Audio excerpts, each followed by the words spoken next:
All right, so we're live on the air. This is Lab. Yo. So this is a new series that I'm doing that is separate from all the other series that I do. You got a whole network. This is just something different. This is kind of like getting back to the original Producers Hangout show that we used to do. That I still want to do, but it's just difficult getting scheduling.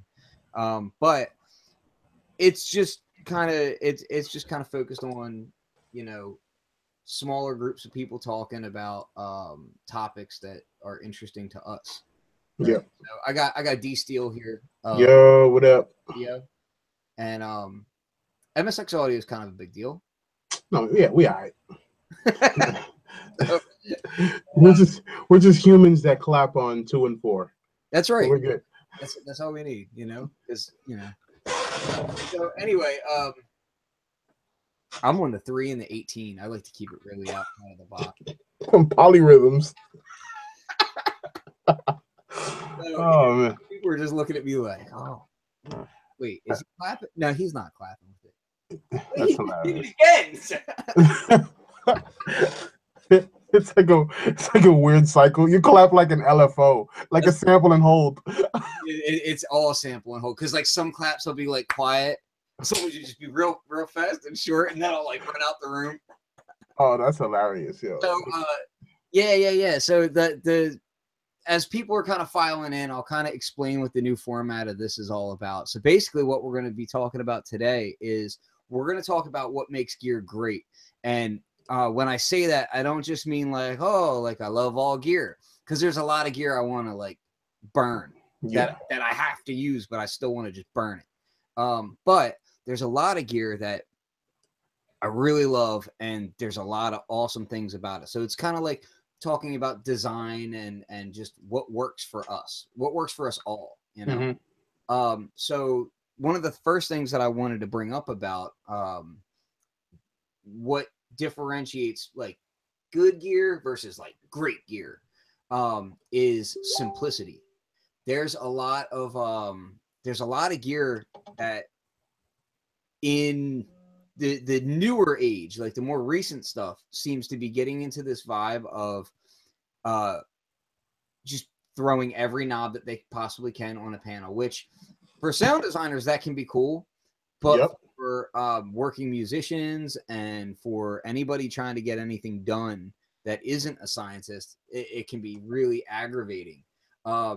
Which I say that when I'm sitting in front of a matrix brute, so it's like but the matrix brute makes sense, and then we're going to talk about that. It makes sense. Yeah. What I wanted to say is, like, to me, like a perfect 10 synthesizer is the Moog Sub Fatty. That to me is a perfect 10 synthesizer, not because it can do everything better than everything else, but because it's so hyper focused on what it's trying to be, and it doesn't go outside of that box. It does exactly what it's supposed to. And it does it really well, and in a way that I can actually. One of the things that I love about it, and I have it around here somewhere. I have it right here. So let me just illustrate. So one of the things I really love about it is the size of the knobs, and the fact that when they designed it, they put the filter knob on its own larger knob area. That is. You have enough space between this large filter knob and these other knobs that you don't accidentally hit anything when you're turning it. Yeah. I get really frustrated when you might get a synthesizer that is not using its space in the best way, and your fingers are like you're trying to find a way. I have pretty thin fingers, and there's a lot out there today that even when I'm turning something, like I'm still hitting other things and whatnot. And that just drives me insane.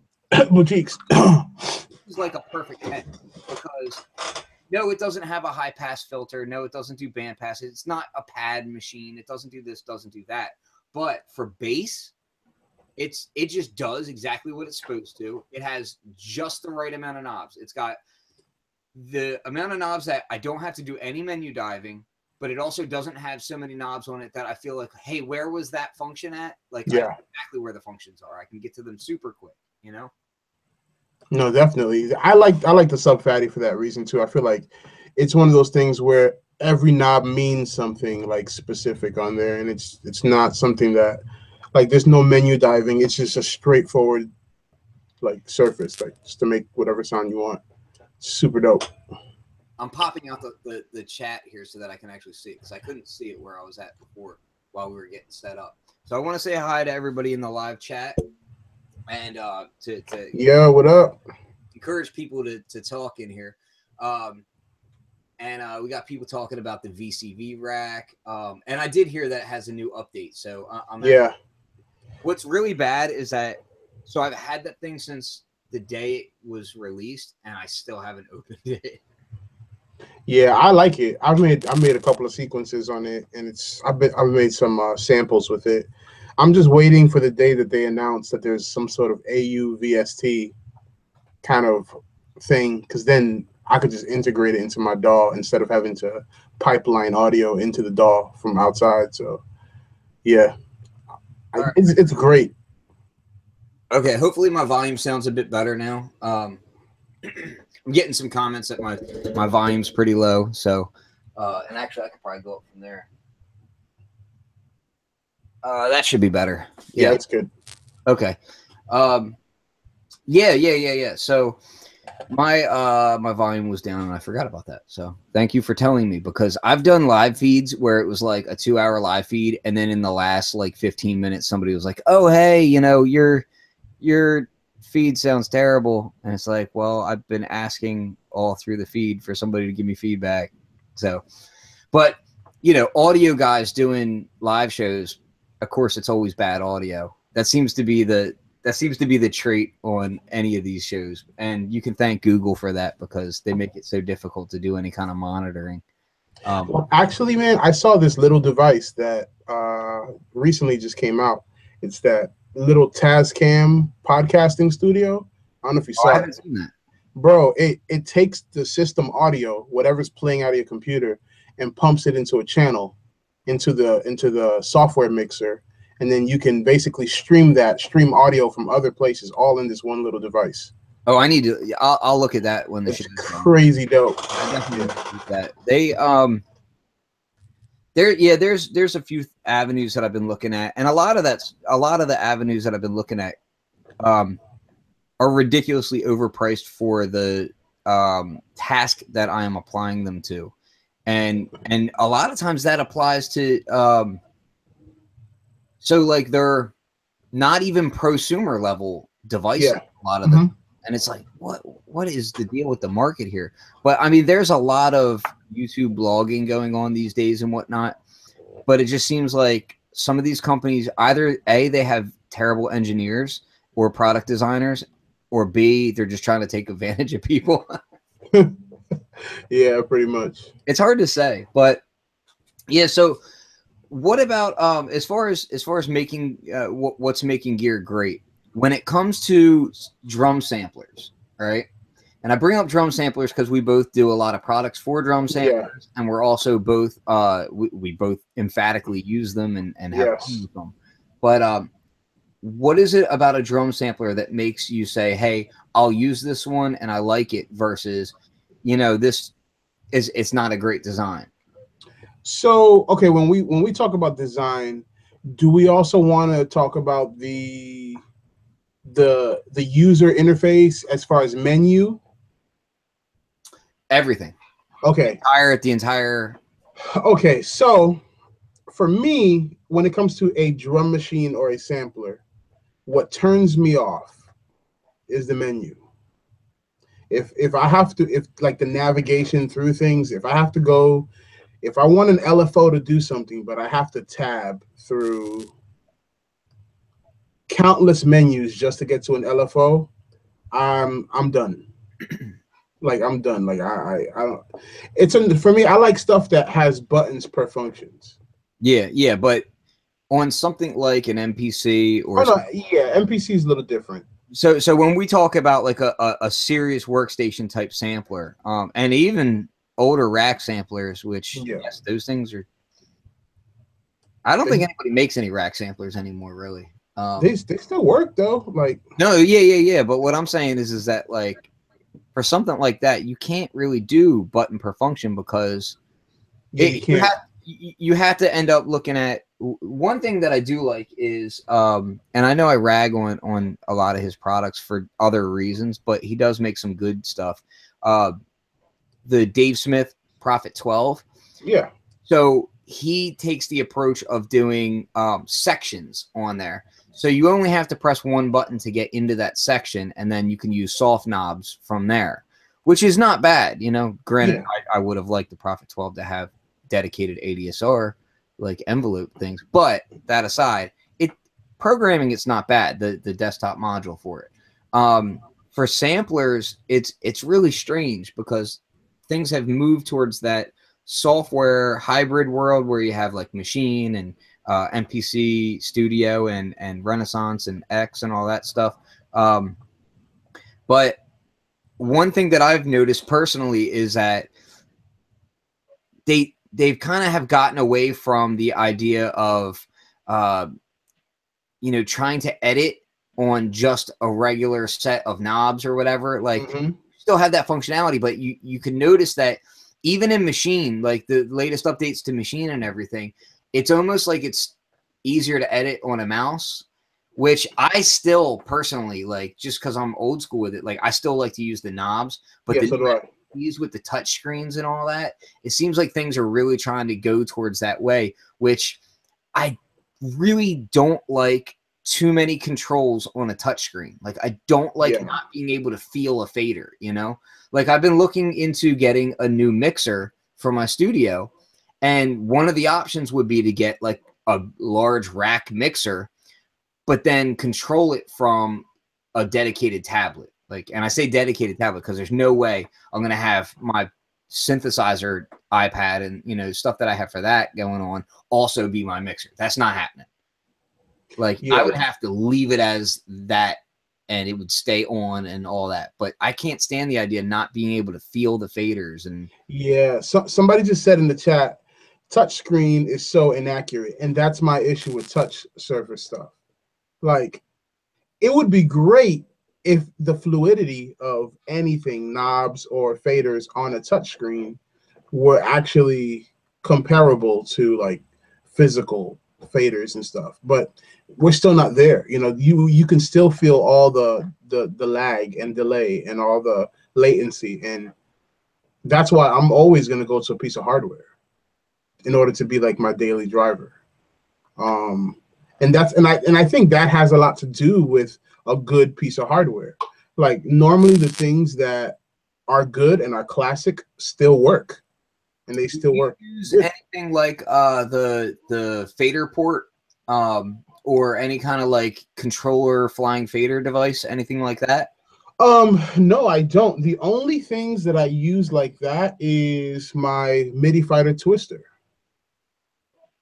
Yeah, see, I was using what is it called? Was it called VC7 or something like that? It was a touchscreen app that could control Pro Tools. Yeah. I know the app you're talking about. I used that for a little while because when I first went into Logic, like, and this is going back a bit, but I used to use like Roland VS1680 and 2480 and DPS 24, like those digital track recorders from Akai. Yeah.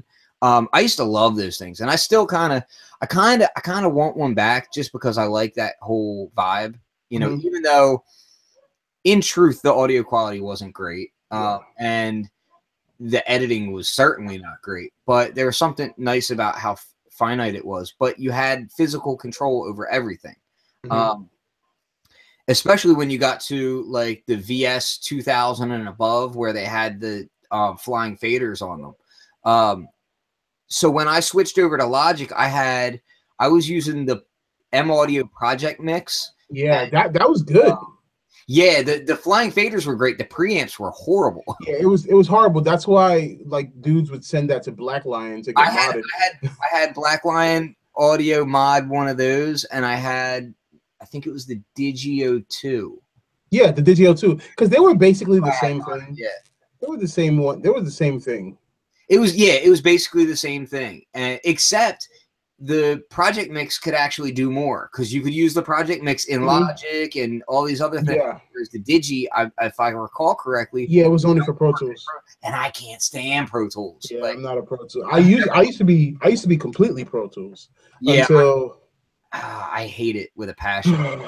Yeah. You know, like, it's great for certain things, but it's like the old Mac versus PC thing, and it's like, what speaks to you, what makes you inspired. And Logic always made me way happier.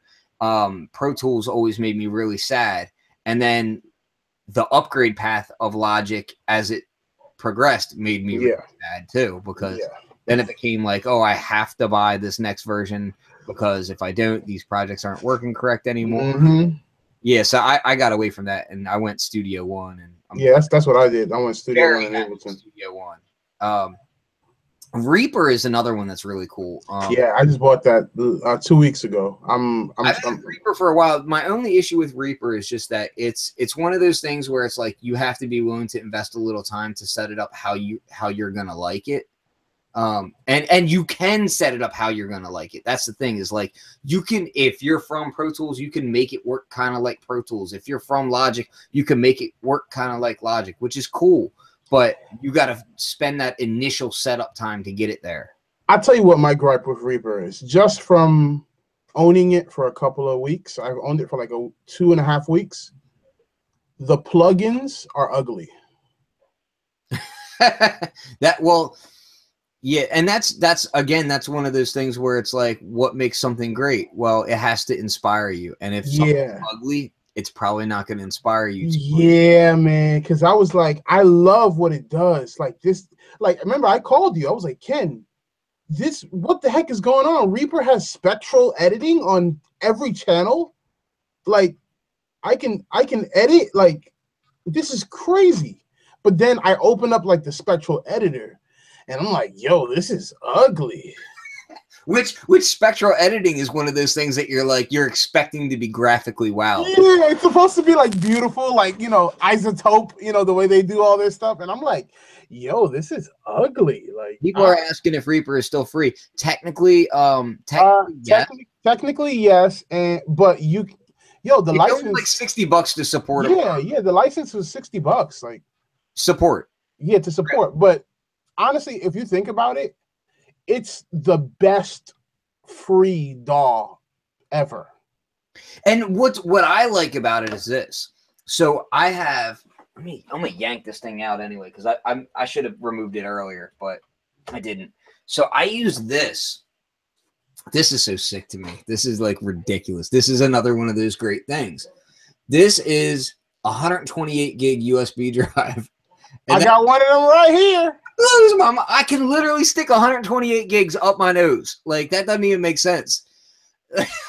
So I can put Reaper on this guy and have it set up exactly how I use it and everything. Just take it with me and plug it into any computer in the world, pretty much, and be good to go. That blows my mind, you know? Ken, check this out. So this is 128 gigs that I can put into my computer. It's USB 3, but it's also Lightning. So I can take samples from my computer and just plug it right into my phone. Hold on, it's Lightning too. What? Yeah, you see that? Oh, you're dirty. It's 128 gigs, so I can just load this up with samples and load it through iCloud. Oh, I gotta get one of those too. Yeah, and it also expands the phone. So like, if you run out of space, you can do a quick backup to this drive and just take all your photos off and put them onto this drive. Yeah. I like that. See, I'm just like, I can't even. I remember I learned how to read. So, and I'm still like, and it had like big old floppy disks like this, and like, yeah, man. And oh man, so to me, this, I'm such a nerd. I'm still, yeah. I still love the feel of zip disks. Yeah, and I had so many of them. Like, you know what's really crazy is, not only do I love that, but like, I keep them. Like right here, like they're within arm's reach. I don't hardly ever touch these things, but why do I have them? Like, why do I have zip disks like right here? I don't know. I don't know. When was the last time you actually put one of those zip disks into the I MP? literally can't remember. I mean, I use them with my MPC, but like nowadays, more than anything, like I'm not saving on my MPC. I'm like running the audio directly to my computer. So it's like, no, I don't do that. Dude, I remember when I got my first credit card. And remember Kidney Pro? Oh yeah. I remember I would go on eBay and I would just buy all the zip disks that he used to sell just so that I could have all those crazy sounds for my MPC, man. Like that was, man, I feel like that excitement was just, it was just something you can't ever trade for anything else. Like just waiting in the mail for zip disks of sounds. Oh yeah. That's Yeah, like yeah. I can remember when dude, before I sold my EMU MP7, I sampled every single sound out of it into my MPC, and it took so many discs. But I didn't care, dude. I was like, you know what? If I'm getting rid of this thing, I want every single sound that I. Yeah, that's what I did. I just Yeah, I made my own sample library just for my own personal usage of that, and it was like it took forever, but I did it, and I still have it to this day. And you can get that MoFat stuff on all kinds of VSTs and whatnot now. I don't care. I still go back to that because bro, I still got a SCSI drive in the garage. Dude, I got SCSI drive right here. Oh man. Yo, and matter of fact, and my MPC, I broke the SCSI drive, like that one right there. You see that yellow right there? That's actually MPC 2000 XL SE1. And on the ground, right next to it, next to the TR707, right behind it is another 2000 XL. Where am I at? Right there. That's another 2000 XL. And I have to swap out the SCSI from one of them because I broke the SCSI in this one because I was plugging it in like 2 or 3 months ago and I was messing with it. Man. Whatever. But yeah, so all right, so samplers like that, functionality wise, all right. Yeah. You can't do button per function. Yeah, you can't. You can't. What differentiates a drum sampler like that good versus like something that's like just okay, like okay, I can get by on it. Okay. I tell you what, something that is great, and you're gonna keep it no matter what. So there's certain devices that I still have because they just sound way different, like the ASR, like the ASR 10 and the X. Just people talking about floppies, so I'm bringing my floppies out too. Man, yo, the ASR 10 is something that I don't ever think will get sold or leave my house. No, you're talking about sound, right? But yeah, there's certain functionality on that thing too that still to this day none of the other samplers really mess with. Like you could do, if I recall correctly, correct me if I'm wrong, 8 samples per key. Yes. Firing. Yeah, you could do round robin too. Yeah, like, dude, you still can't do that on a lot of these samplers today. You can't do that in software. That's what I'm saying. Yeah, like, it's ridiculous. Yeah, so I'm just like, ASR is massively underappreciated because I remember, and I don't. Yeah, I'm allowed to talk about this. I had to think for a second. Clarifying NDAs in the head. So when they were working on algorithms for a machine for the vintage mode, right? There's the SP1200 mode. Well, excuse me, S1200 mode. Let's not get in trouble. And the MPC mode. And a lot of people were saying, hey, where's the ASR mode? Right? A lot of people were calling for that. Yeah. And the response was that there wasn't enough of a sonic difference for them to put that in there. And that blew my mind. I was like, whose ears are you using? That's a whole nother conversation. Whose ears are you using? Yo, to me, that is that's so there's certain samplers out there to me that are like definitively, like when you hear them, you know them, and if you've used them a lot, you definitely know them. What up, Jamari? Yo. So the Emax, which is what I have sitting right here, the Emax is one of them, which has the SP1200 sampling engine in it with the SSM, you know, Profit style filters in it. Which the cool thing about that is it has twice the sample memory as a SP1200, and you can tweak the filters in it more than you can on the SP12. Yeah, because the SP1200 but it's the size of 3 SP1200s. It's freaking huge. It takes up that whole damn IKEA thing. I could barely fit the MP. The MPC is literally hanging off the edge. But it sounds so good. Yeah, it's good.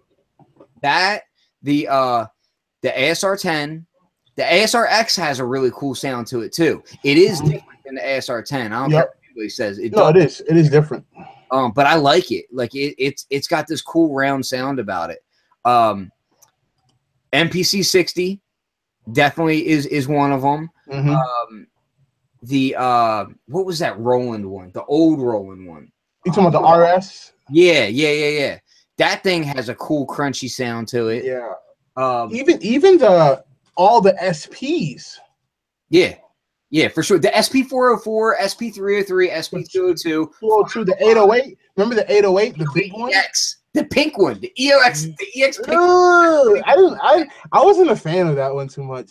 Yo, my boy has one, and he's done so many beats on that thing. And yo, shout out to Joey Juggernauts. Like, dude is a monster. Like, as an MC to this date, like he came out back when like KMD first came out, like, and he was like 15 at the time. Wow. So shout out to that cat. If people don't know who Joey Juggernauts is, and if you like raw hip hop in the style like MF Doom, Sean Price, that kind of stuff, you would love him. So go look for his stuff. And his vinyl was worth mad money because, like, yo, that's some rare vinyl. But anyway, his beats are all SP808EX and SP808 from back in the day. Those things are so grungy, and like they got this sound to them that are just dirty. And because it had basically a VS 840 built into it, you could do audio tracks with it too. Yeah. You know what I mean? And yo, man, that thing was... Well, that's the one area. So that's what I always tell people. All the stuff that people are trying to do now, Roland was doing that stuff ahead of... They were like, no joke, they were kind of ahead of the curve with like what samplers were doing. Like what they were, like it was more than just a sampler. Like you were able to lay down a demo, like on some of these devices. What's somebody saying? Oh, the SK5. Yeah, the SK5 is great. Yeah, well, yeah, I had a SK1 growing up, and I used the crap out of that thing. And the SK5, and I think the SK10 also did it. Those things are so dirty. Matter of fact, where's Jordan at, man? Because he's like, Jordy should be. I try to get, shout out to Bullyfinger. I try to get Bullyfinger on these shows every once in a while, but I think he just enjoys being such an asshole that he likes being in the darkness and just commenting. He just likes randomly posting Back to the Future pictures and trolling the shit out. That's hilarious. And making fun of my artwork. So yeah, he's hilarious. Which, by the way, if you see in the future soon, I'll have a whole lot of sample packs come out. If you notice that some of the artwork is terrible and some of it looks really cool, just know that the terrible artwork was me doing it myself, and that the good artwork was Rodimus. Like that, you know, two different people doing the artwork for Fluxwithit. So that's hilarious. But yo, yeah, you know what? 8-bit sampling too is another one. There's a lot of like really strange samplers out there too, like 13-bit classic EPS sampler.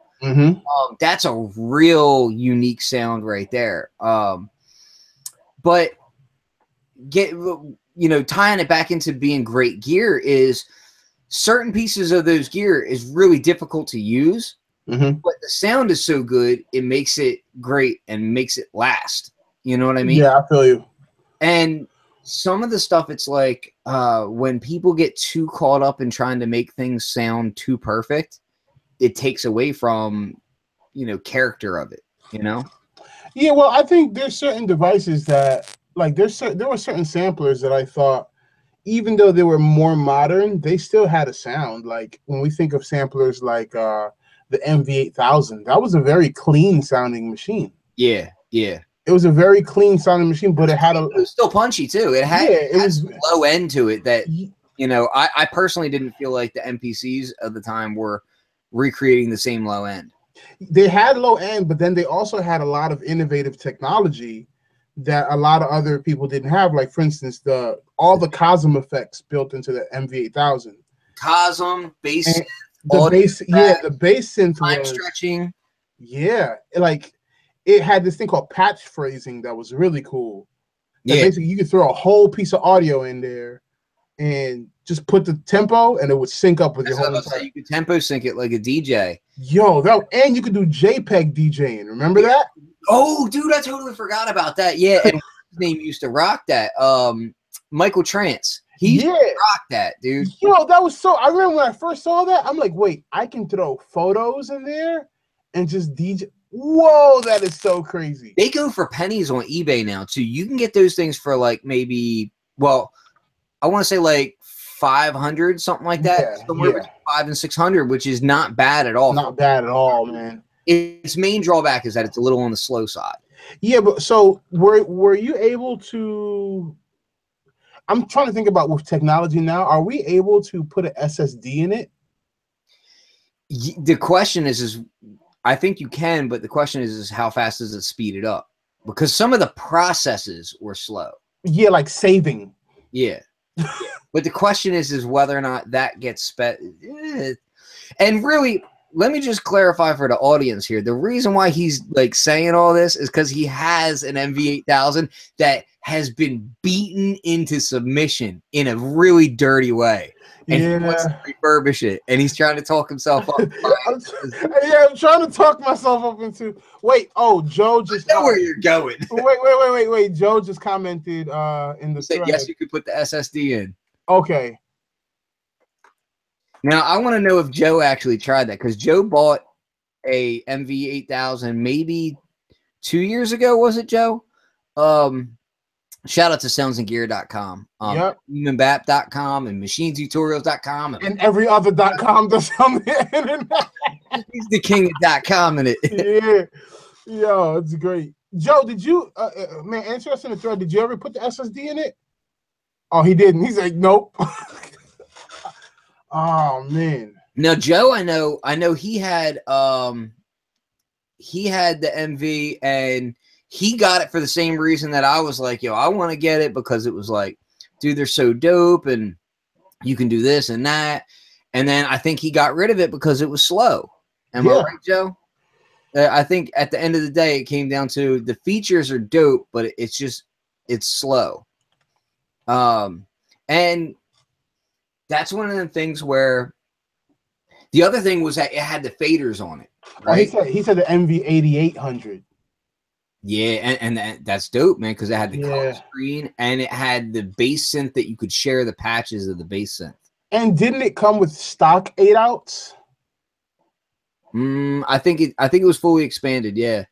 So the thing about the 8800 was a lot of people didn't realize that the reason they did that was because that was right when Europe passed the, I'm going to say it wrong, I'm not an electrical engineer, it's ROHS.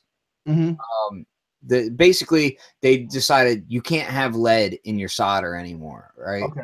And because of that, that made all the 8000s had to be redone with this non-lead solder. So they had to rework it, and they had to redo it anyway. So they upgraded a few parts, and then they put it out there like that. So it was mainly like a thing to appease Europe in that way. Well, they need to come out with the 9000 soon, dude. They so need to do that. That would be amazing. We talk about this all the time. Yeah, because it's like that cousin that we don't like, but he's always at the party, and we have to talk about him all the time because he's there. And we go there. You know what? No, what happens is the MV-9000. What it actually is it's like we threw a bash of a party, and his grandma keeps showing up with organs. Organs and accordions. Every damn. She keeps showing up with a V accordion. Yo, I remember like 3 or 4 NAMs ago, I went there and I went running up there, and all that they had to show was like a new V combo organ. But to their benefit, they also own Boss, and Boss had the loop pedals, and they had Rico Loop there, which if y'all people haven't seen Rico Loop, I highly recommend you go YouTube that dude after the show. But Rico Loop he's one of those loop-based recording artists who uses the pedal. That dude is an animal, and he got kicked off the bus for trying to smoke weed on the yo, Ken, you don't understand how disappointing every time Roland will be like, we have a special announcement, and then you go look and it's a V accordion. Like, okay, whoever could get down on the accordion, yo, great. But man, that's like right after the wasn't it like a couple years ago they came out with like a Juno remake or something like that? It was like, why are you calling this thing a Juno? Oh, you talk about the Juno DI, and then they did the Prophet, or not the Prophet, the Jupiter 60, and the Jupiter 60 was all digital, and it was like I could understand why they were doing certain things that they were doing, but at the same time, doesn't mean I agreed with it. Yeah, so I'm just like, man, like I just want an MV-9000 that is everything that I want Machine to be and everything that I want Push to be, plus standalone, plus it makes sandwiches, and I'll be happy. Yeah, so, well, I mean, but again, getting back to what makes things great, the reason why people want an MV-8000 so bad is because the people who were in the know. So the MV-8000 was out around the same time as the MPC 5000, right? Mm-hmm. And I think it was before the MPC 5000 dropped that the 8000 dropped, and we were waiting to see, oh, what's the 5000 going to be? And then the 5000 dropped, and we were all like, well, I guess there's a new king on the Yep. And it was one of those things that you know, it did so many things, like audio tracks. You know, it had the faders on it. It did this, that. Had a color screen at one point when it went to the 8800. Like it, and at all times you could hook it to a monitor. Yep, at all times you could hook up to monitor, a keyboard, a mouse. It was just so far ahead of the time, and it incorporated all the things that we actually wanted. Because you could burn CDs. Yo, you could master on it. You could master on it. Like, yo, that was crazy. It basically did anything that a kid growing up making hip hop records was like, this is everything I need all in one thing. It didn't. Man. Now, granted, it cost $2,200 or whatever, but which in hindsight wasn't that bad considering other products at the time. Yeah. But dude, it did everything. So now it's like everybody's like, what happened to this amazing product? Like, and it was building a rep, because I don't care what anybody said, Michael Trance, that dude was killing it for them. Like, he was like one of the first product demo guys that was like straight up famous for being a product demo guy because he was that good. Yeah, him and Johnny Rab. Yeah. And he was so good. He was so good that it was like people were searching out his videos. This is back when YouTube like had just started, maybe even right before. And it was like people were searching him out. Like, I got to see everything this guy does, because he knew the product so well, and he made it work. Because like he was like a dance DJ, and he could make the hip hop beats. He could do everything and made it work. But now it's like rumors keep coming out about the ACB sampler, right? That would be amazing.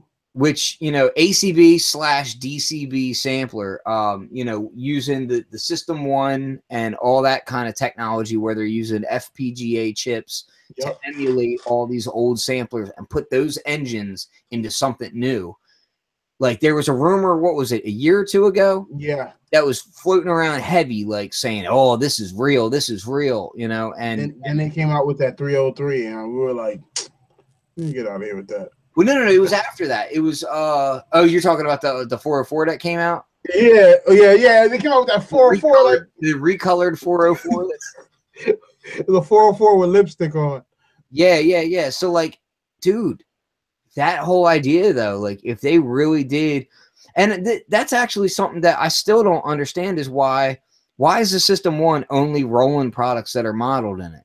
Like, why are you not Yeah. modeling other synthesizers? And Yeah, putting them that would make sense. And imagine if they model an Andromeda. Well, I don't think you could do that because the amount of knobs you would need on that thing would be outrageous. I feel you, but still. But like the whole point of it, hold on, let me grab it. The whole point of it is that on a System 1, you got color LEDs on here that light up or dim depending on whether or not that control is used. So you want to model something that uses less controls than what you have on here. But less controls than what's on here is a lot of things. You could do a Oberheim SEM. Yeah. You know what I mean? You could do a Kai Axe 80. Yeah, I remember the Axe 7. My friend had that at his house. That junk was crazy. Yeah, like they could do so many other synths with that technology, but instead they choose to do a few Roland ones, and then they tried to charge another $90 so you can get the System 1 itself as a plugin. Bro, that's so horrible. I was like, what are you doing? Like, and so Ken, so let's go back to that topic where we're talking about good gear. So I feel like good gear has to do also with the person's nostalgia to the actual product that's being sold to them. So like for us, we compare everything to our ideal sampler that we've used. So I know every time like a software sampler comes out, the first thing I do is I compare it to an MPC 2000 XL. Like I'll go to the sampler, I'm like, does it compare to the MPC 2000 XL? Let me check out the sound quality. Does it compare to the 2000 XL? Let me check out layering. Let me check out the filter. Does it compare to the MPC? So I feel like, what's your standard of a sampler that is like the best? And then do you compare everything else to that?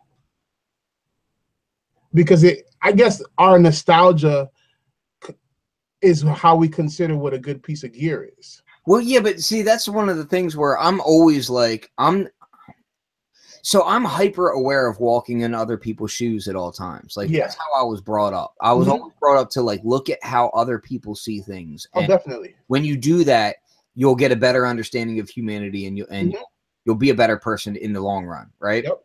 So, and thank my dad for that. Like that is brilliant parenting. But with that, I tend to think about the younger generation who came right after me, right? Yep. Who, when I was leaving beat battles, they were coming in, and I was kind of like poking them, like, "What the hell are you doing? What is this FL? What is this fruity loopage you bring in here?" And that's what it was. Towards the end of it, it was a lot of FL Studio coming up, and it got me thinking, like, well, okay, if to me what sounds great is DJ Premier, right?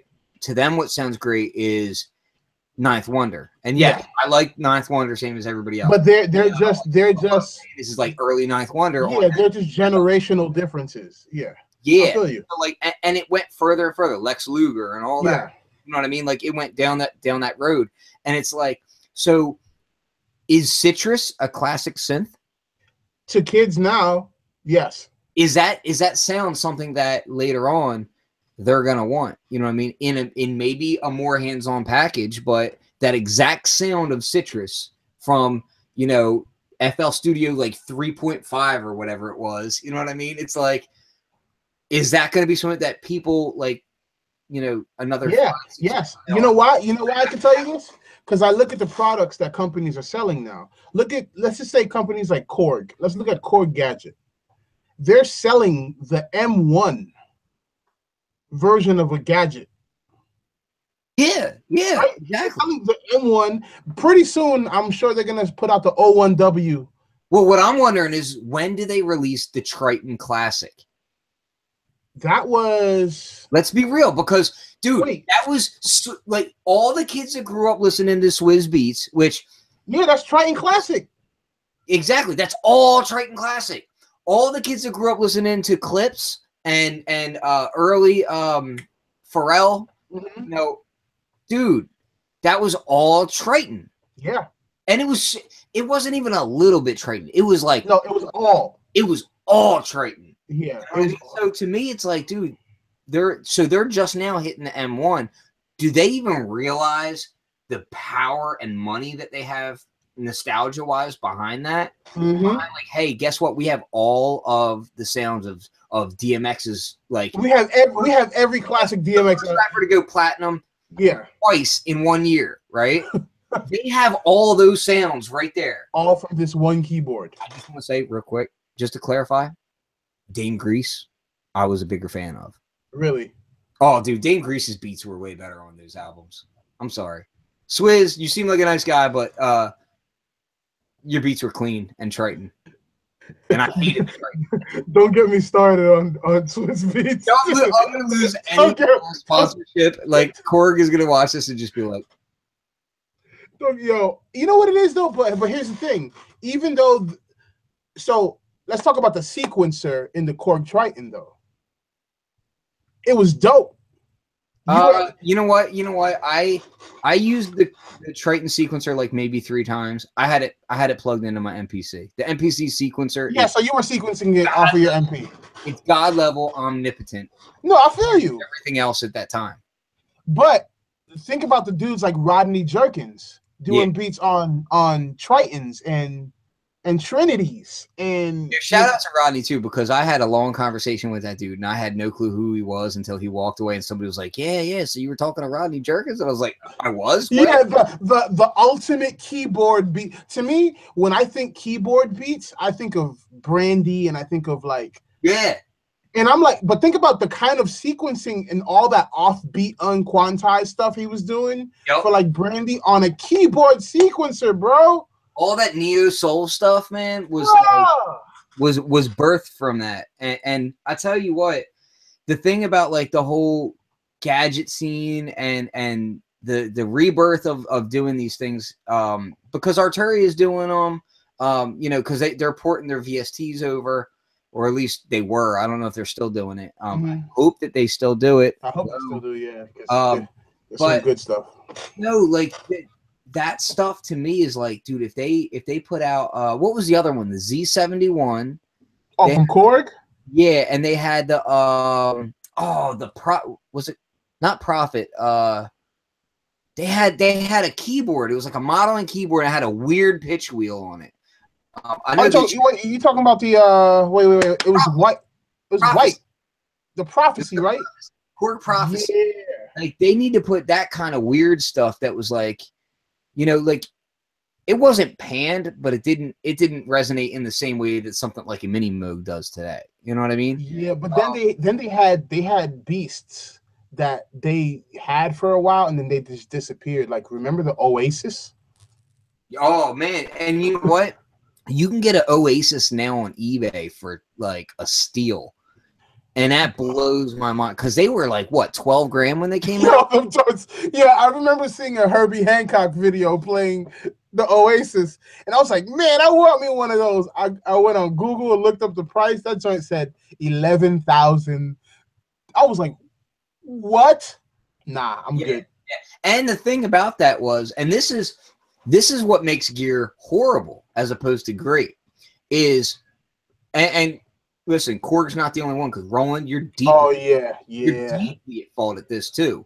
But the whole point of the Oasis was it was open something operating system. Yep. Right? So it was supposed to be it was basically Linux. Yeah. Side of this thing, and they were supposed to be able to update it, and I don't know if it was necessarily supposed to. I don't think it was open source, but I think it was supposed to be open to more programmers to like do more with it. You know what I mean? Yeah. And nothing happened. Yeah, and dude, so I remember they had one at a Guitar Center, and I played it, and I was like, I can do everything. The synthesis engine in that thing, I think they brought that over to the Korg Kronos, because that's the main keyboard that came out after Oasis. So that thing is crazy. Like, also, here's another product a lot of people forget about: Arturia Origin. Man, so we talk about this in private a lot. I loved that thing, and I'm just I want that thing to be reborn so bad. And I listen, I have an open line with Arturia, and I'm in their ear constantly, and that's one of the things that I'm always like, bring it back, back, do it again, you could do it so much better now, do it again. And No, I don't. If they do the Origin, it'll destroy the system, whatever, from Roland. Like if they do that, it would. You know what though? Like the thing that gets me hype about it is because it was ahead of its time. But the thing that gets me hype about the Origin is it's basically Diva. Yeah.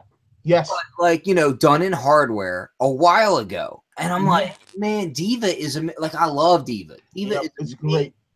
And Urs Heckman, I need to get him on a you should, man. He's great. He's one of the only guys that I'll have on the show that's like strictly software. I don't know if he's ever done any hardware. I'll have to ask him.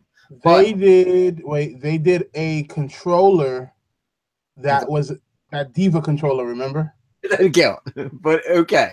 No, I do. Well, and I think that was in combination with synth something. Yeah, it was like a collaboration thing. Yeah. But and I don't think that was for mass consumption by any means. But point being is like nowadays there's been certain steps forward with software and with modeling of analog stuff. Zero feedback delay filters is a huge leap forward.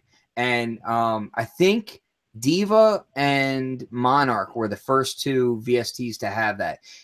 If anybody knows anything that came before that had it, please let me know, because I would actually like to do like maybe a story, like kind of researching that, because I'm nerdy like that. But zero feedback delay filters was the guy who did it. I forget his name, but like the guy who came up with that stuff, if I recall, it was like he did his PhD on that stuff. Wow. It was like a really big deal. But anyway, that they've figured out ways of doing oscillators that don't really alias anymore when they go up high, which is really fantastic, especially for audio rate FM. And like that's one of the reasons why I got into modulars, because no software could really do FM the way, like analog style FM, the way that I wanted without sounding like trash, basically. And if they were to use all that technology today and put that into a new Origin, man, and I told them straight up, like, even if you guys start with a software version of it and then move to hard, I don't care. Just do it. Well, think about the software. Or like all you need is like that would literally be like blocks. Yeah, it'd be blocks, but it would be in that regard, you could do it. It's easier to set up than blocks for people. Yeah, no, it's definitely familiar with that. You don't have to know, because it's more like what's that little bits, little bits, where you just snap them together. You don't have to know too much. You just snap them together and the magnets take over. Yeah, for blocks you still got to learn how to patch. Yeah, exactly. With this, it's like, okay, I just want this filter, I want that oscillator, I want this effect, I want this, that, to me, that's just, we're primed to do that again. Yep. Ken, here's two devices that were my main devices probably for like 3 years. The Korg micro sampler and the Mellotron. Those were two. The sampler is something that lately I've been trying to find one at a cheap price. Can't find them. Bro, I sold. Yeah, they're rare. I sold mine. I think I sold mine when the first machine came out. I'm sorry. I'm trying to answer it. Like, I'm on the chat and I get sidetracked, and like, that's all good. So I got into a little YouTube discussion, we'll call it. It was a tiff. It was discussion. You never had discussion. Thank you, Nori. I'm petty. Yeah, I recently started watching Drink Champs, and I was never really a fan of Nori's music. You realize your inner pettiness? An MC for me. But let me tell you, I love that show so much because he reminds me to not talk over top of people. And I say that, but I'm drinking bourbon, so it's gonna happen. Yeah, it's all good. Nori, because he does the same. But I'm so petty.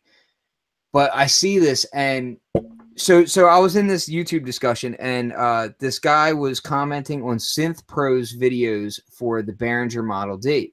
Mm-hmm. And he was basically commenting about, like, you should be upfront about how much Behringer is paying you for these videos, blah, blah, blah. What? Hold on.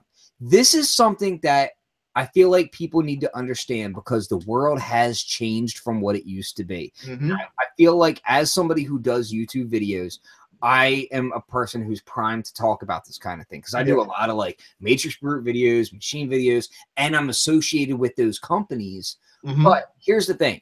One, YouTubers and bloggers are not collegiate level journalists. Yep. They have not been to journalism school. They don't have the same credentials. They don't know the same ethics laws, or not even ethics laws, but just good practices, right?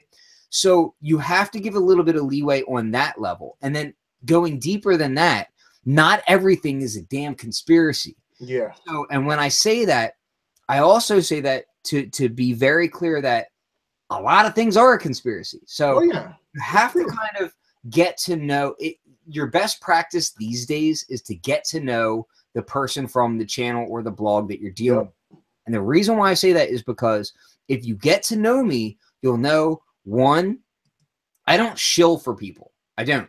Like, I'll do videos and I'll talk things up that I'm associated with, but I'll let you know, hey, look, I'm associated with this because I happen to know about this thing, about the ethics of that. But if, let's say I want to use sound on sound, but I'm kind of cautious to use that because I've heard some weird practices as well. So let's just say if I was a widely distributed publication, okay, I would have much more strict rules about ethics as far as who's allowed to do what review and that sort of thing, right? Yeah. But in this day and age, it's just not a reality anymore. So that being said, the guy was complaining, saying, hey, you should disclose what Behringer is paying you to do this, blah, blah, blah. Well, in the guy's first review, and I don't know Synth Pro at all. I know a lot of different people throughout YouTube and whatnot. I don't know him at all. I've never talked to him. But I like the videos. And in the first video, he says, thank you to Uli Behringer for sending me this out. He doesn't really go much further than that, but he never once implies that he's being paid for the video. From his previous videos on his channel, it doesn't look like he's, getting money to do any of his videos. Yeah. His subscriber base is not large enough to where it would make sense for Behringer to be paying him to do those videos. So it's kind of like when the guy was saying it, he was trying to imply that the guy was being paid by Behringer. So I kind of came on the channel and I was like, dude, the reality of it is that these audio companies, even Behringer, big Behringer's probably the biggest out there right now, right? They're not that big a company. Like, if you compare Behringer to, let's say, a Bobo brand of shoes, it's like Bobo brand of shoes is up here and like music technology is down here. Like, if you compare acoustic guitar sales to music technology sales, it's crazy. You'd be surprised at how small the music technology industry actually is, right? So when people say this stuff, I'm like, let me kind of give you a little bit of insight here. Like, when I did all my Matrix Brute videos, not a dime, right? The only dime I get is maybe from YouTube if I get enough views. And I'll tell you right now, I don't get nearly as many views as kids opening Kinder Care surprise eggs for toddlers. Yeah, that's crazy. Straight up, because my kids watch those videos. I know they're like in the millions. And I'm like, I need to start doing those videos. Yo, if you start seeing me opening Kinder Care eggs on my channel, don't be mad. It just means I want a new piece of gear I can't afford. But my point being is like, yo, like, not everything is a conspiracy. Sometimes music gear gets people excited and they want to share the information. You know what I mean? Man. That's all I'm trying to say. No, but that's true. That's something like every time I'll post this video on my Instagram, people automatically think I'm under like payola from that company. And I'm like, no, I just love making music and I love sharing what I do with people. That's it. Like, that's kind of, it's not that complicated. There's no conspiracy. Like, if only you knew in all of our private conversations how we're always trying to scheme on how we can get money to get gear. Like, none of us are getting paid from anybody for this stuff. So yeah, like, I don't think people get how small these companies are. Like, Native Instruments is probably like the biggest software audio company that I can think of. And like, if you count all of their like exterior employees, you know what I mean? Yeah. You're talking like maybe 200 people. Yeah, it's not that huge. Small company. Like if you compare that to like an HVAC company or something, like that's a small company. You know what I mean? Mm-hmm. Like if you look at like Arturia is like way smaller than that. They're like 25 people. You know what I mean? Yep. It's crazy. Like, I don't know. And that's why I get so irritated about piracy and all. But yeah, exactly. That's a whole nother show, Ken. Yeah, I know. I try not to dive into that too much, but that's why I get so irritated, because I'm like, realize like it's like, that's 25 people. Like you're taking like not only that, but you're taking money from people who ignored a lucrative lifestyle. Yeah, to be developers. Yeah, it's crazy. You know what I mean? Because like, dude, selling software and selling audio gear is not that profitable compared to like selling knobs on a dishwasher. Yeah. You know what I mean? Like if you sold like Sears appliances, like if you were designing appliances, which shout out to Axel Hartman, like, oh yeah, Major Sprue, Sub Fatty, Sub 37, like most of the synthesizers that you're using today are designed by Axel Hartman. But you know what? I bet you the majority of their business is coming from those appliance companies that they designed for. Yep. I bet you if you ask them like, hey, who do you make more money from? It's probably going to those people. He's going to be like General Electric. Yeah. Yeah, it's true. So, Ken, quick question. Yeah. So now that we're talking about like design and rare synths, I think this whole discussion could be summed up by one thing. What's your desert island synth? It's going to sound so shillish. like if you can have without even a pause, if you can have one and that's it. It would be, you know what? It would still be Matrix Brute, even though like part of me would want to say something like stupid, like an iPad. Yeah. Because there's so many synths on it, and then just let me load it up. Yeah. But here's the truth, and this is not true for everyone. So I'm not saying like my statement is gold and godly, but what I am saying is that. So like when you're tweaking filters on the Matrix Brute, or you're playing with resonance, or you're playing with overdriving the amplifiers on it, it has that thing that my modular has, which is that it has these like interesting sort of unpredictable characteristics that you can explore for days. Yeah. And have so much, like if you're really into the sound of synthesizers, like not just playing it, but like if you're into creating the sound and having fun with like diving into the synthesis of it, there's a lot that you can do with it that will keep you like grinning ear to ear the whole time. You know what I mean? Like there's it does not make sense. Let me see if I can show this real quick. It does not make sense. If you look at so this is a nice Azor Yesk, spelled Y-E-S-K, studio desk. It's a very, very nice studio desk. They run about $1,000, and it holds rack gear, and I can't reach my Matrix 1000 behind it or my patch bay because I stupidly put my Matrix up front. The reason I did that is because it's so good. And every time I come down into my studio and I'm supposed to be working on something else, I end up only making patches on my Matrix Brute because it's so much fun to explore. So for me, Desert Island Synth, it's Matrix Brute, even though no, it doesn't have wavetables. No, there are certain things that it can't do. I can't modulate the poles, the filter poles, which I wish I could. There's certain things that like I wish I could do, or like that, digital synths can do more effectively. But dude, the Matrix Brute is so much fun, and it sounds amazing. It's crazy that your Desert Island synth is the complete opposite of mine. You want the OP1? Yeah, the OP1. The OP1 is my Desert Island synth. I would do the OP1 and my iPhone, and I'll be straight. Like if I have or any phone actually that can play audio files from anything, bro. That's the rest of my life. So people were talking in the chat, and I want to bring up, you know, I was going to type it in the chat, but that makes no sense. Let's talk about it. So some of the things that are mentioned in the chat. First one that I want to mention in the chat that I'm seeing that I'm going to say, your choice is wrong. The CS80.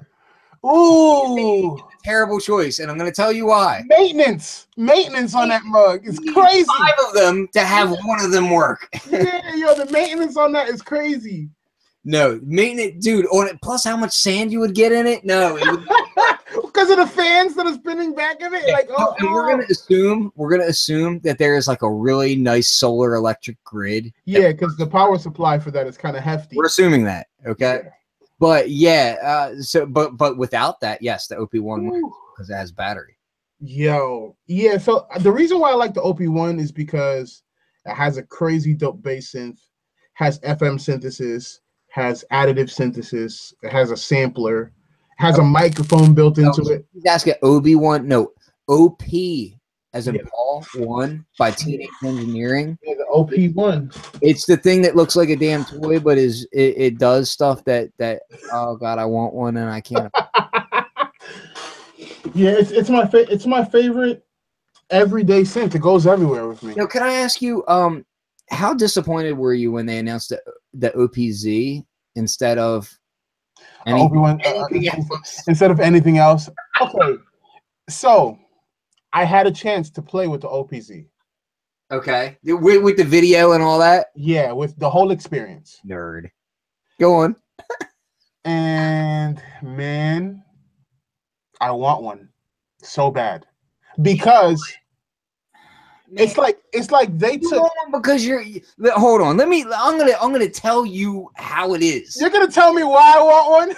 Yeah, I'm gonna tell you what you know it, but your soul doesn't let you excrete the knowledge of. Because I'm disillusioned. That's why. No, straight up, you want it because you want something that all that thing is gonna do is inspire you a little bit, and that's what you need. Yeah. Need. Well, that's what the OP1 did for me. For you, it just requires you to plug it into other things and start messing with other stuff. Basically, you want it so that you'll use your other gear more. Exactly, dude. So my OP1 is full of samples of everything else in my studio, like live drums being played into the OP1, everything. Like it's kind of crazy. But you are completely right. That's the one thing. Going full circle to the beginning of the conversation, good gear. The OP1 is inspiring. The menu is not crazy. I think it's easy to use. So that to me, that's a perfect piece of gear. It's inspiring, easy to use, and it has a multiplicity of ways you can use it. OPZ was such a letdown, man. I was waiting for them to. You gotta mess with it, Ken. I'm waiting for them to come with the successor to the OP1. Yeah.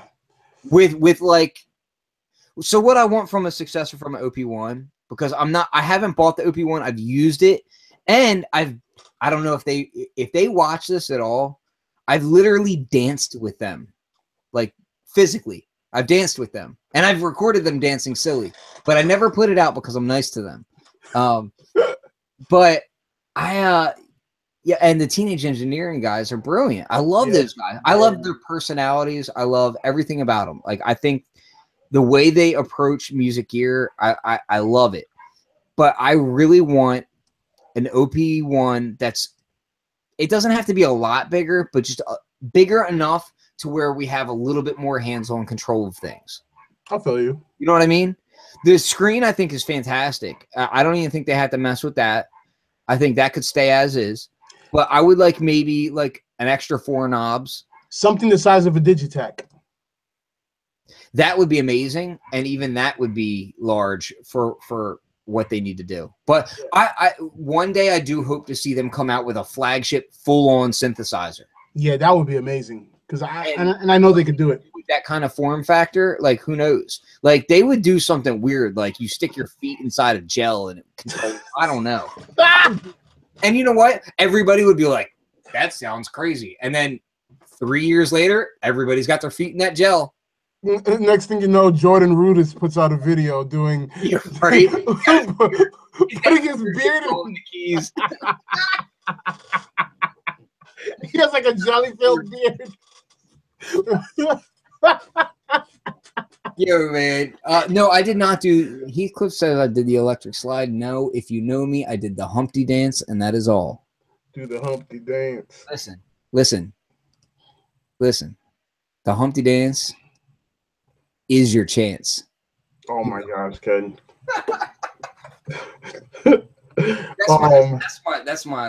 That's my end all be all right there, man. The Humpty dance is the truth. That's what makes it great. Is that listen, you can't do it wrong. Yeah, you can't. He told you can't do it wrong. That's hilarious, yo. You know. So listen, let me ask you something about So you're creating a lot of sound packs recently, right? Yeah. So with the gear that you're using right now, because you got some new gear that I kind of want to talk about. Like you got that Mellotron, and I want to talk about because to me that's like a hot button item. Like every time we talk, you're always trying to debunk. I'm not trying to belittle it, man. I'm not. No, you're just trying to debunk the mystery behind it. Like, what is it actually? So you got the new Mellotron. What exact model of the Mellotron did you get? So I got the micro. So I got the one that fits right on your desk. Yeah. And it's perfect. Like it's I don't know, man. Like, so what about it says to you, I'm not a collection of samples in a Rompler? First of all, it acts like an OG Mellotron. Like it has tape noise. It has a lot of the stuff that like the weird mechanical sound that so whatever kind of sampling they did in order to get this to work the right way, it's better than anything that I've heard like a Korg or a Yamaha do a version of this. You know what I'm saying? Like this is the best version of it because it's coming straight from the Mellotron company. So somehow they made a way of making it sound the best way. Plus, it's basically two Mellotrons in one because you can blend two voices. So I can have a brass and I can have a piano, or I can have a vibes and I can have voices and blending them together. Plus, I can play 1.5 speed. So I can do different, octaves of the tape. And then in the menu, there's a ton of things for like output, loudness, and all that crazy stuff. So you can saturate and you can do all that cool stuff. So it's like, yeah, I like it. Like, but I'll tell you what, if there was a plugin that did it, I would invest into the plugin.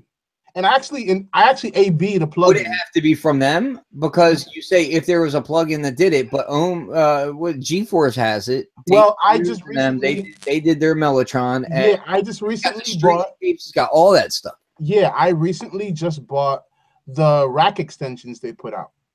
They put out the Retron and the G-Tron. You still using that Reasons? Bro, get out of here with that S at the end of Reasons. Bro, get out of here with that Reasons. Okay, I'm saying this on YouTube for everybody. It is Reason, not Reasons. You still using that Reasons? I use it all the time. Yo, I'll tell you something funny, man.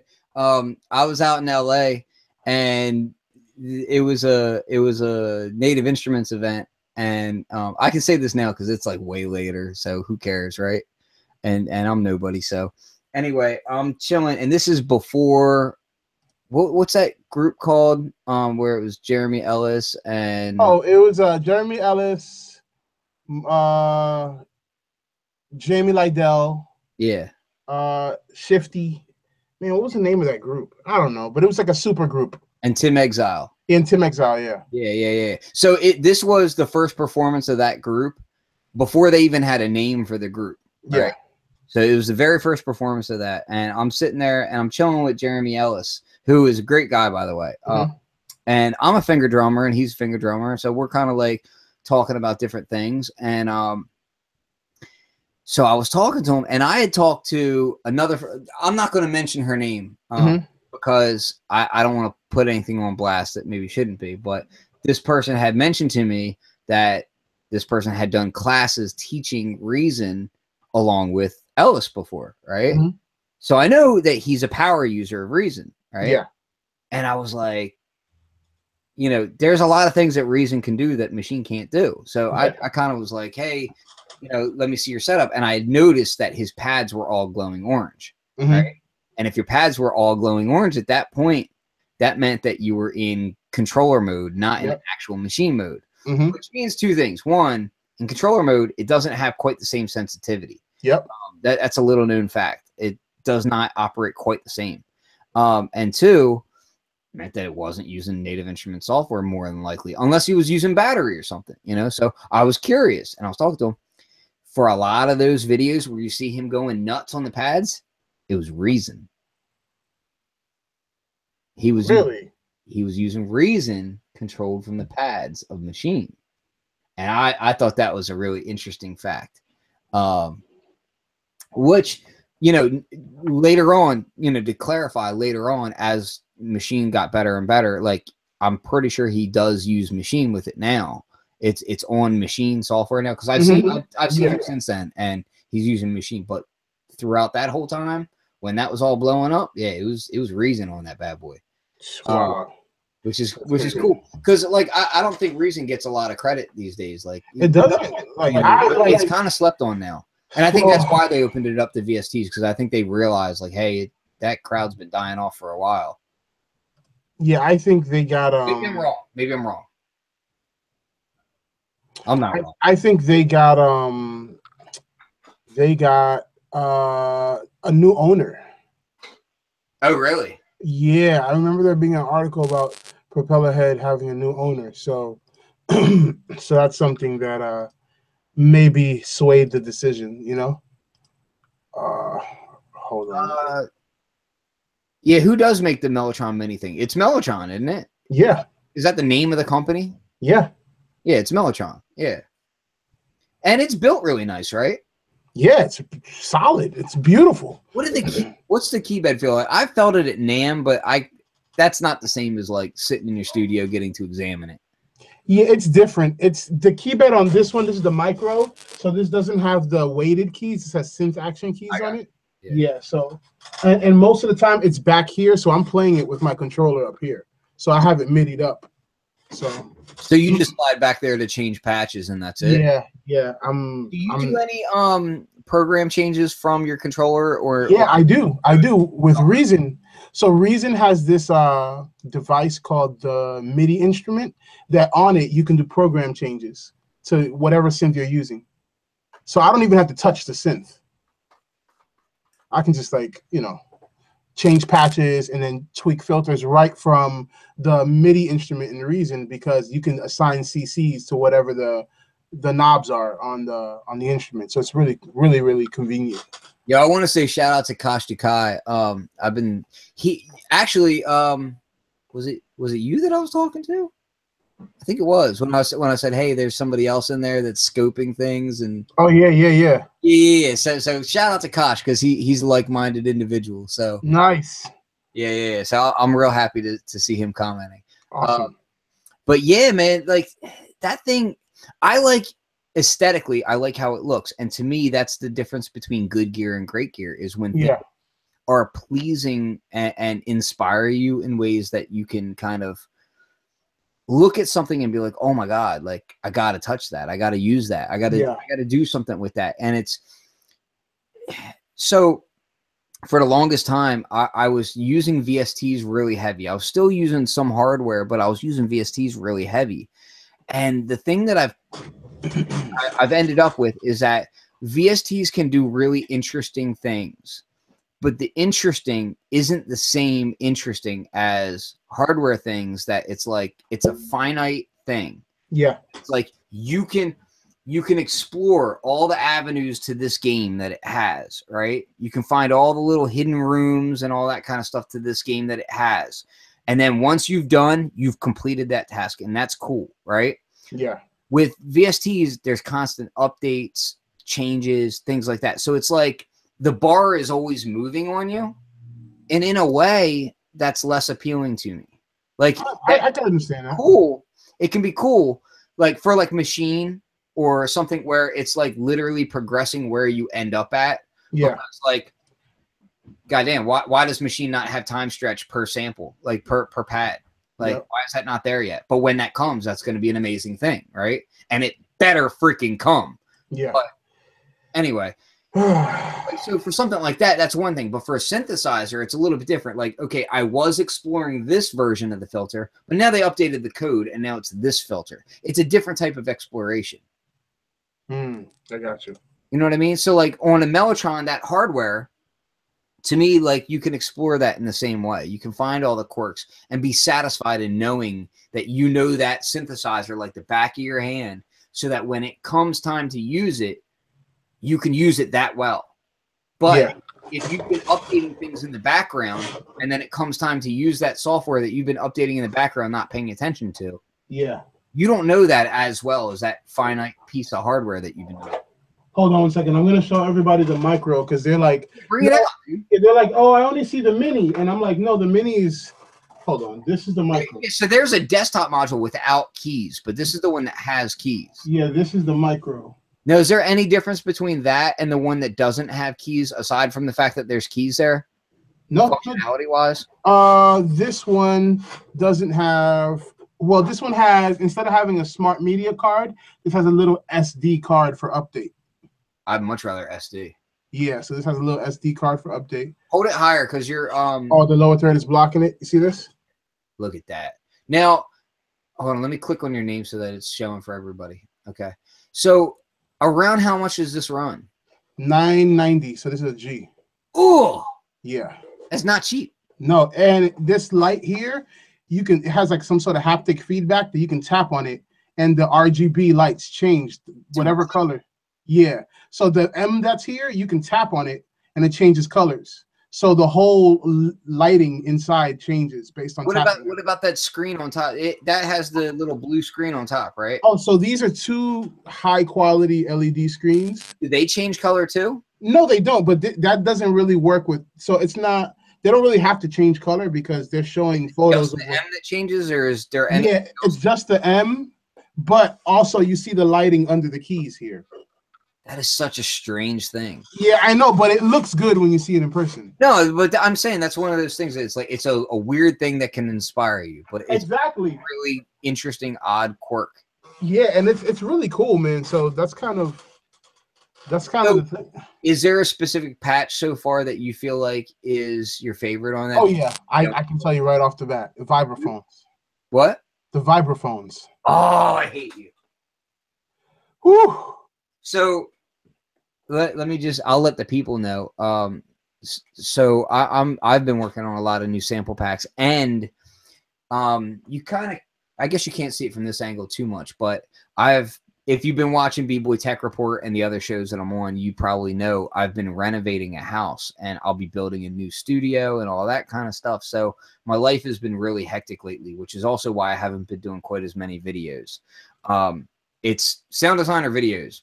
Sound design takes over. So, but with that being said, I'm losing track of my thought. What was I talking about? You were talking about sound design stuff you were doing. Oh no, yeah, I said oh no, like I knew what I was talking about, but I still don't have it. No, damn it, what the hell was I talking about? I can't rewind the show. Somebody tell me what I was talking about. What I was about to say. So I've been redoing the studio, and I totally lost that train of thought. This is why. That's what happens when you drink bourbon while having the. No, you know what this is? This is why you don't live in Delaware, where the cancer rates are like through the roof, and oh man, rates are through the roof. There's some sort of radiation happening over there. It's all bad out here, man. DuPont radiated my brain. Dang, bro. So I'm saying allegedly. Allegedly. Yo, no, so I've been kind of redoing my studio, and the whole point is that I'm trying to get things that were oh, I was talking about sample, but oh, now I got it. Thank you. Pat Brady just saved my life.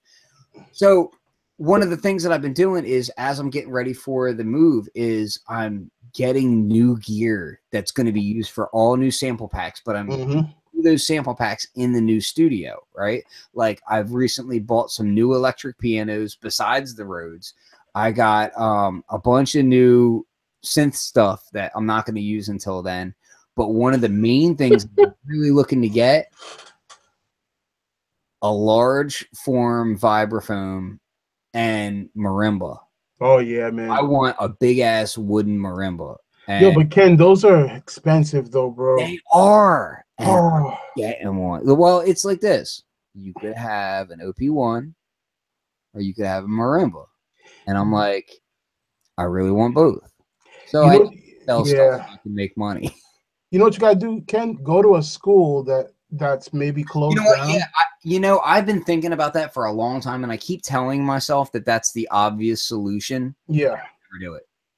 Yeah, because I know there's like schools that had like closed music programs that just have marimbas and crazy stuff. Just not even closed programs, but I'm talking about like you can go to like a high school or a charter school or whatever, talk to the music director, and they're probably going to be like, "You're doing what? Sure, like come in after hours or whatever else." Yeah. So, I am super into the idea of doing some really, like, I've got a lot of ideas, not just traditional marimba sample packs and that sort of thing, but I've got some really interesting ideas that I've been wanting to experiment with. But I need like I have a couple of xylophones already, but I want the biggins.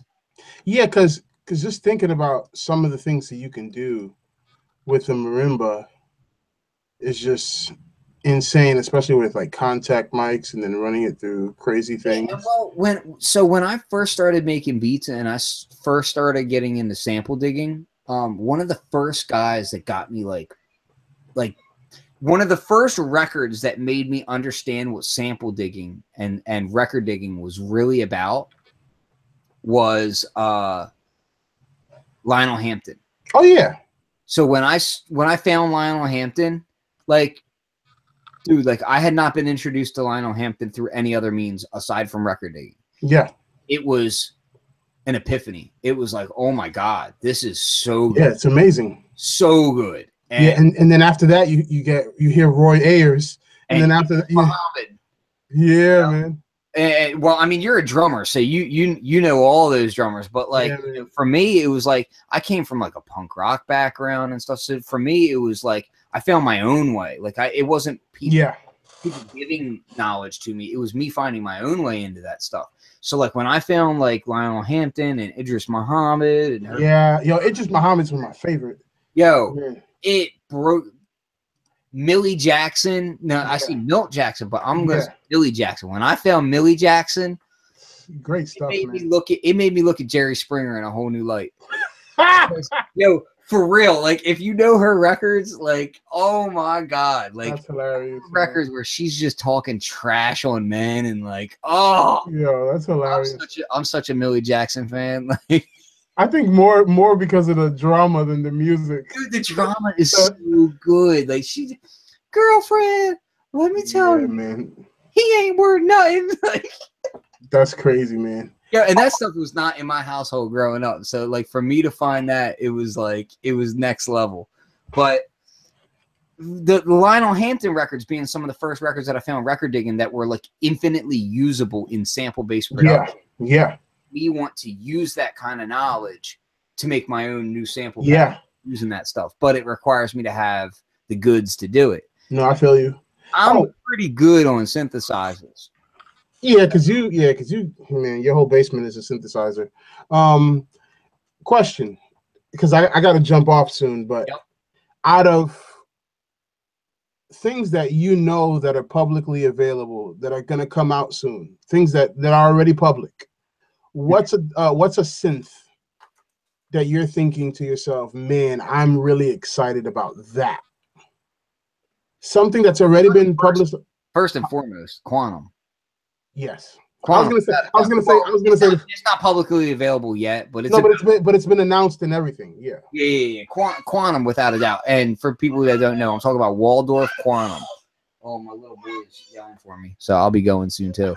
But Waldorf Quantum. And then aside from that, I really want to mess with the Novation Peak. I'm going to send them a shout out. Hopefully I can mess with that. And Idris Muhammad, Power to Soul. Colin Quigley. Yeah. Yep. That's the album that blew blew my brains open. That's a great record. Yo, the Novation Peak. I love the idea of nice wavetables through a character-filled filter. So I need to mess with that more. Oh my God, he's got the Spider-Man hoodie on and all. Come here, let me see it. Don't step on the Moog. Hold on. What is this? This is Spider-Man. No, what is this right here? Supersizers. Do you hear that? He says supersizers. That's great. Come here, hold on. Supersizers. Yeah, this is my Spider-Man hoodie. He's got a Spider-Man hoodie on. Oh, it's like I got my Iron Man hoodie on. So I have a Spider-Man. yeah. Fire. Yeah, so So you don't have to grab it, dude. I have got it. Say don't cup the mic. Rapper rule number 1. Rapper rule number 1, don't cup the Don't mic. cup the mic. Let's start. Say synthesizer. Synthesizers. That's right. Say daddy making them hot beats. Happy beeps. There you go. Happy. You're making happy beeps. So, and this is also where a lot of my time goes lately. So just That's recognize that. But listen, we'll close out the show. I would Because say that's the show. Waldorf Quantum, Novation Peak, No and pink. No. I still want a Pro 2. I don't have a Pro 2. I want Yeah, Pro 2 is dope. Ken, have you tried the Pro 1 that Pioneer did with Dave Smith? Not the Pro 1, but the Torres. the Torres something. I forget what it's called. Oh, there's my daughter. Oh, jeez. You want to go get her? No. All right, stop grabbing the mic. That one makes a lot of noise when you touch it. Okay? You can't hear the noise, but trust me, it makes a lot of noise.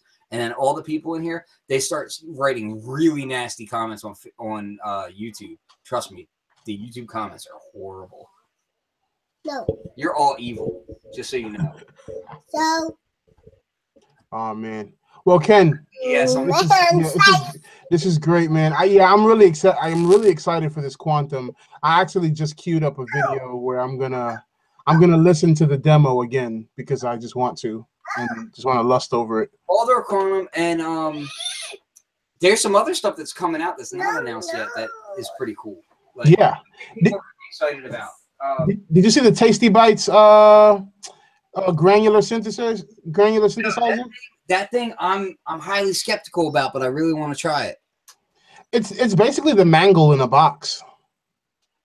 Yeah, exactly. I'm looking forward to trying that thing out. Yeah, I would like to try it out too because if it works as well as it should. I'll be really into it. I'm really interested to see.